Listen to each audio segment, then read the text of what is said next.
हमारी कहानी पसंद आ रही है तो वीडियो को लाइक करो, चैनल को सब्सक्राइब करो और नोटिफिकेशन बेल को दबाना ना भूलें। नमस्कार मेरे प्यारे प्यारे बच्चों, आप सबका हार्दिक हार्दिक स्वागत, अभिनंदन।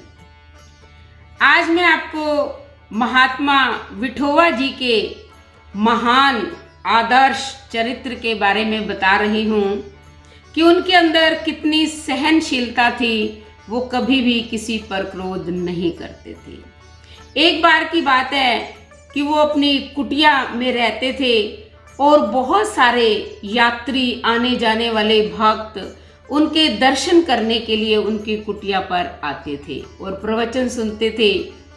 एक बार क्या है, एक यात्री आया, उसने महात्मा के दर्शन किए और कहा कि आज महात्मा जी रात्रि में आप मेरे घर पर भोजन करने के लिए आना। अब महात्मा विठोबा बेचारे सहज स्वभाव वाले, बहुत ही दयालु थे। उन्होंने कहा ठीक है, रात को मैं तुम्हारे घर आ जाऊंगा। जो समय यात्री देकर गया था तो महात्मा विठोबा उसके घर पहुंचे, लेकिन वो घर से ही गायब था, घर पर था ही नहीं। अब उन्होंने एक दो बार तो दरवाजा खटखटाया, जब देखा कि कोई आवाज नहीं आ रही है तो वो घर आ गए। अब निमंत्रण मिला था, वहां भोजन मिला नहीं और किसके जाते भोजन करने के लिए।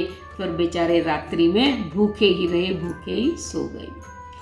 फिर कुछ दिन बाद वही यात्री आ गया और महात्मा विठोबा को कहता कि आज रात को मेरे घर भोजन करने आना। महात्मा विठोबा ने फिर कुछ नहीं कहा, ये कहा ही नहीं कि पिछली बार तो तुम अपना दरवाजा बंद करके चले गए थे, अब क्या भोजन कराओगे। नहीं, उन्होंने फिर जो है निमंत्रण स्वीकार कर लिया। अब जो समय दिया था निश्चित समय पर फिर पहुंच गए महात्मा विठोबा जी। देखा तो वो यात्री जो है गेट बंद करके कहीं बाहर ही गया हुआ है ही नहीं। अब वो सोचते अब क्या करें। फिर जो है वो आ गए अपने घर और फिर रात्रि को भूखे ही सो गए। कुछ उन्होंने नहीं कहा। इस तरह जो है एक महीना जब फिर और बीत गया, तब जो है वही यात्री फिर आ गया।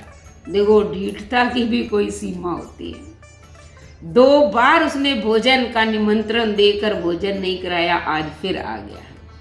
फिर कहा कि हे महात्मा, आप जो है मेरे घर भोजन करने आना। और महात्मा ने सहज स्वाभाविक रूप से फिर उसका निमंत्रण स्वीकार कर लिया। अब जो है उसे अपनी गलती का एहसास हुआ, उसकी आंखों से आंसू बहने लगे और वो महात्मा विठोबा के चरणों में गिर गया। कहता कि मुझसे गलती हो गई है, आप मेरा अपराध क्षमा कर दें। तो महात्मा विठोबा ने कहा कैसी गलती हो गई। कहते कि मैंने 2 बार आपको निमंत्रण दिया और दोनों बार आप भूखे रहे। तो कहते कोई बात नहीं। कहते नहीं, आप मुझे दंड दो, मुझ पर क्रोध करो। तब उन्होंने कहा नहीं, क्रोधेन कार्यम न सिद्ध्यति, कि क्रोध से कार्य ठीक नहीं होते हैं।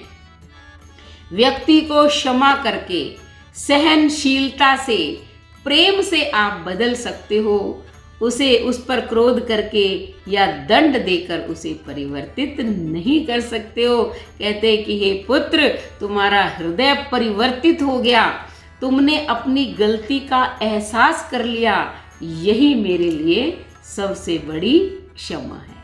कहते हैं कि कोई बात नहीं, अब तुम जो है निश्चिंत होकर अपने घर जा सकते हो। तो इस कहानी से ये शिक्षा मिलती है कि कभी भी हम क्रोध करके, किसी को दंड देकर या दुश्मनी से जो है उसको अपना नहीं बना सकते।